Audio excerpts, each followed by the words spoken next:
Hello, this is Scholar Strive doing this math. Today we're going to solve right triangles. So what does it mean to solve a right triangle? It means to find the measure of all its sides, so each of the lengths, and all of its angles. So luckily, for a right triangle, we know at least one piece of information, and that there's a right angle there. So that's 90 degrees. So we don't have to worry about that, but we need to find all the other pieces, whatever that angle is, angle A, angle B, and the side lengths. All right. And how do we find angles if we are only given sides? And that's where these inverse tangent sine and sine and cosine come in. So if we have a ratio, we can find an angle. So let's do an example. Use the calculator to find the measure of angle A to the nearest 10th degree. So in order to do that, we need to use a ratio. So I'm looking at angle A here.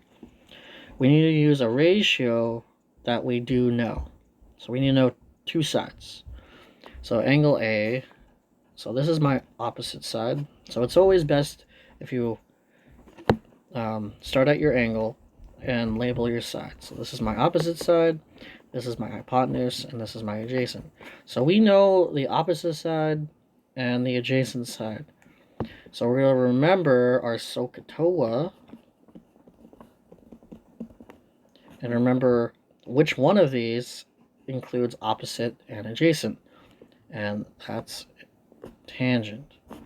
So tangent of angle A, because that's what we're looking for,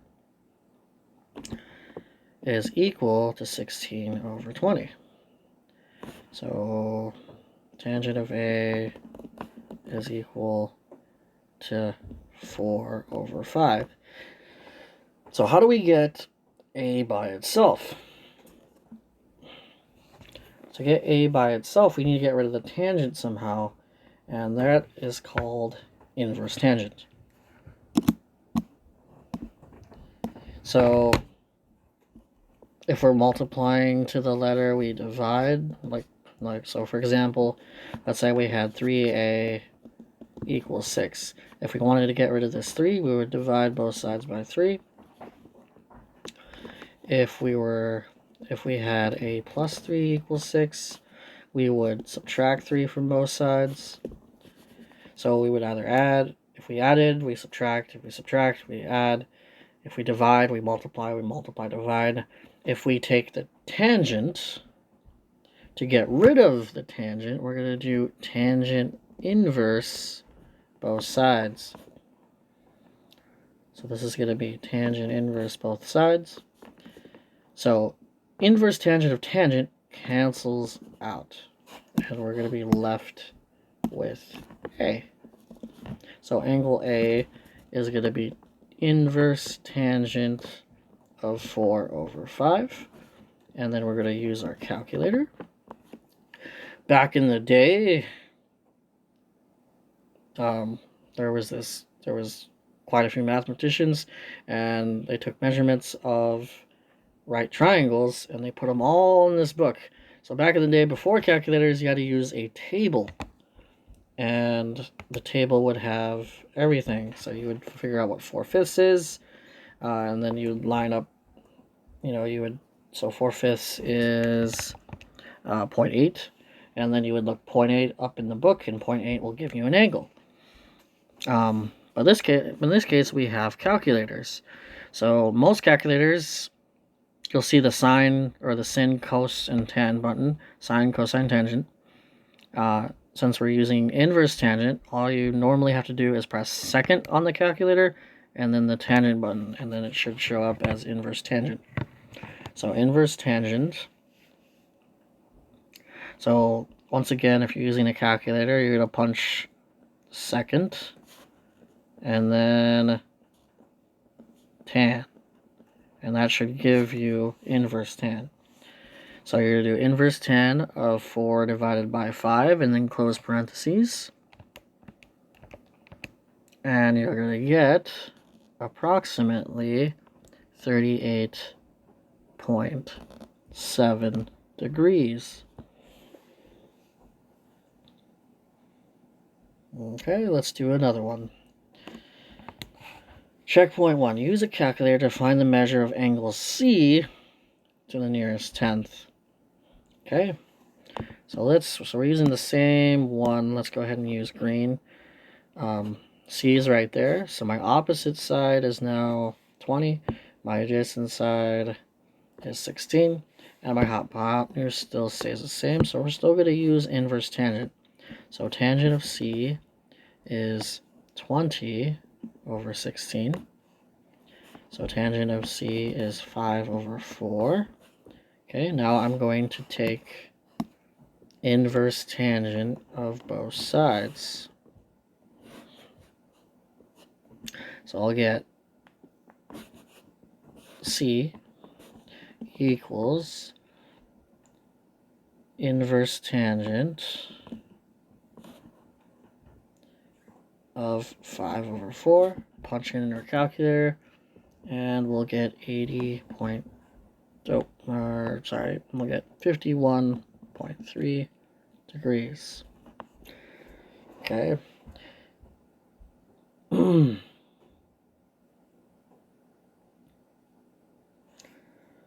So that's how we find angles in a right triangle. And if we wanted to check if we were right, because we found all three, we found the other two angles that were missing. So we had a 90-degree angle, and we had a 38.7 and a 51.3.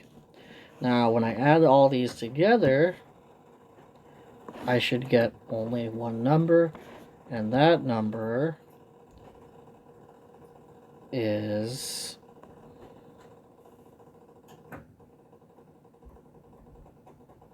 180.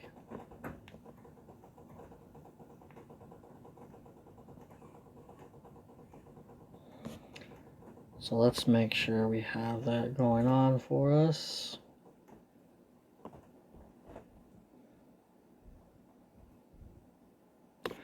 So this is 0, this is 0, 10, 13, 18, yep, 180. So we know we're right because those numbers add up to 180. Example 2. So let A and B be acute angles. So remember, acute angles are angles that are less than 90 in a right triangle. Use a calculator to approximate the measures of angles A and B to the nearest tenth of degree. Okay, so when in doubt, draw a picture. So they're telling you that A and B are acute angles. So that means C is the right angle. Okay. And they're telling you the sine of A is equal to 0.76. So they already give you the ratio in decimal form. So in order to find what angle A is, I'm just going to do inverse sine of both sides. So inverse sine of 0.76 is equal to, so the measure of angle A is equal to 49.5 degrees. Okay. Cosine of B is 0.17, so they just gave me the ratio already. So inverse cosine, just punching in. So these are just calculator problems.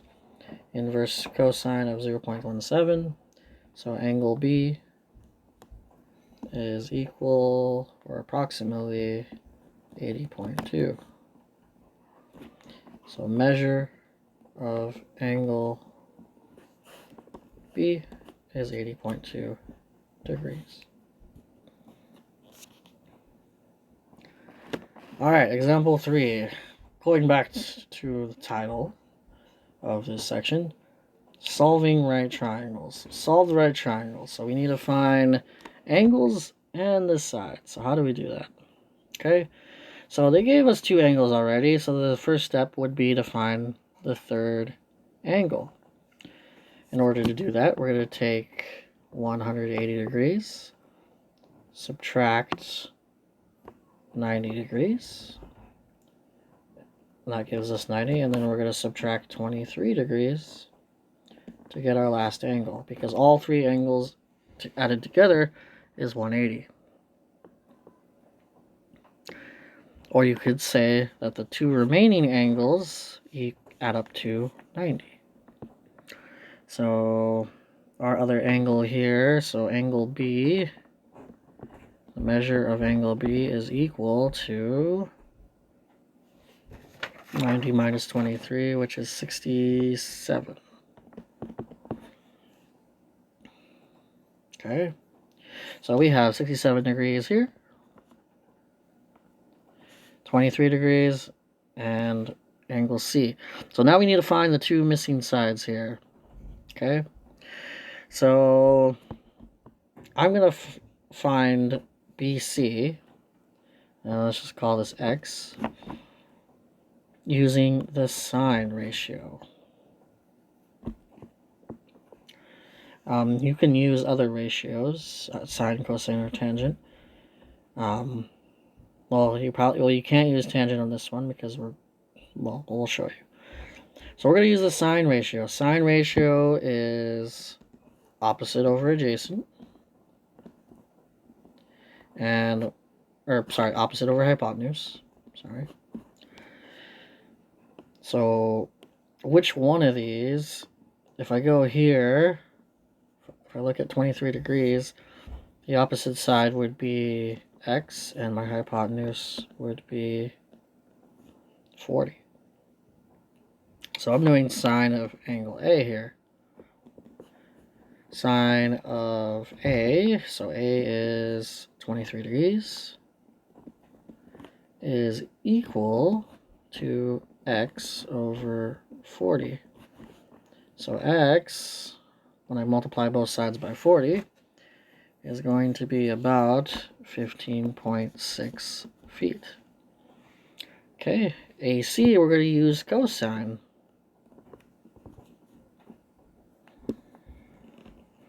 Because cosine of A is adjacent over hypotenuse. Adjacent side is blank, so we'll call that Y. And we're still using 23 degrees. And adjacent side is Y. Hypotenuse is still 40. Multiply both sides by 40, and you get 36.8 feet. Okay, you are building a model train set, and you want the track to incline from a lower level to a higher level by going up 4 inches over a 96-inch length. What is the angle of elevation required? So they want us to solve for X. Okay? So we want to find that angle. So we're looking at the angle here, and this is the opposite side, this is the adjacent side, and this is the hypotenuse. So we're going to use tangent, because tangent is opposite over adjacent. So tangent of X is equal to opposite over adjacent. So tangent of X is equal to 4 over 96. To get rid of tangent, we're going to inverse tangent both sides. So we get inverse tangent, so we get X equals inverse tangent of 4 over 96, which is approximately 2.4 degrees.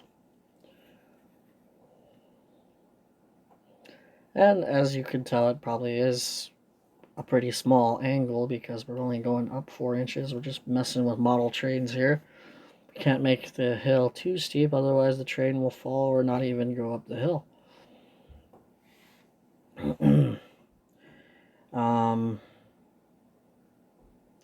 If the angle of elevation for a real train track can be no more than 3 degrees for safety reasons, is the angle of elevation on your model track a good representation for a real train track?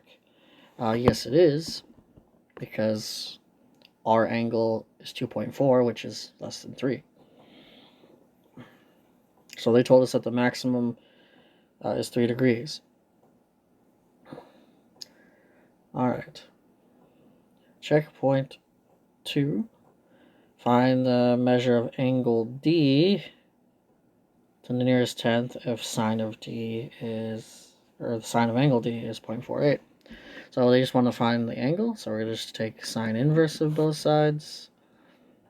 So D is equal to sine inverse of 0.48. Get our calculator, and we'll get approximately 28.7 degrees. Checkpoint 3. They want us to solve a right triangle. So let's draw a picture here. It has a 50-degree angle, it doesn't matter where you put it, and a 15-inch hypotenuse. Now the 15-inch hypotenuse has to be here because it's opposite of the right angle. Okay, and I'm just going to label this A, B, and C to help us think about this. Alright, so the first step, we should solve for our missing angle here. So let's call this Z. So in order to find Z, we know that Z plus 50 is equal to 90 degrees. So Z equals 40. So that's one thing done. Okay, now we need to find X and Y. Okay.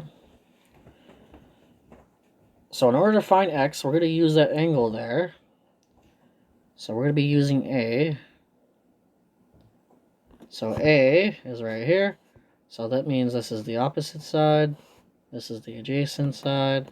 And we already established that that's the hypotenuse.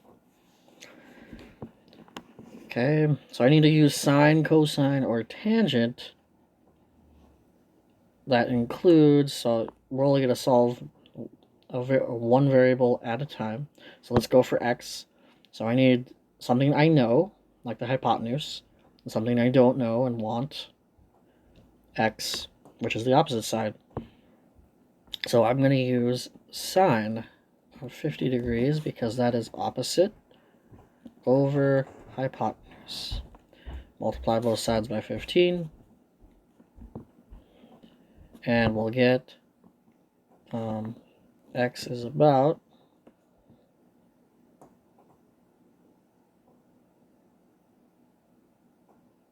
11.5. Okay, and then to find Y, because we're still going to be using, so you're still going to be using angle A, we're going to use cosine of 50 because that is adjacent over hypotenuse. Okay, multiply both sides by 15 and we'll get Y is approximately 9.6. Okay, so remember, if they give you an angle, use it to find the other angle. Label your sides using the given angle. So opposite side, adjacent side, hypotenuse. Okay, figure out which of the three, sine, cosine, tangent, that you'll use, because you want to pick a side that is something that you want to find, that is unknown, and then use a side that you do know to help you find it. Hopefully this helped you out. Have a good day.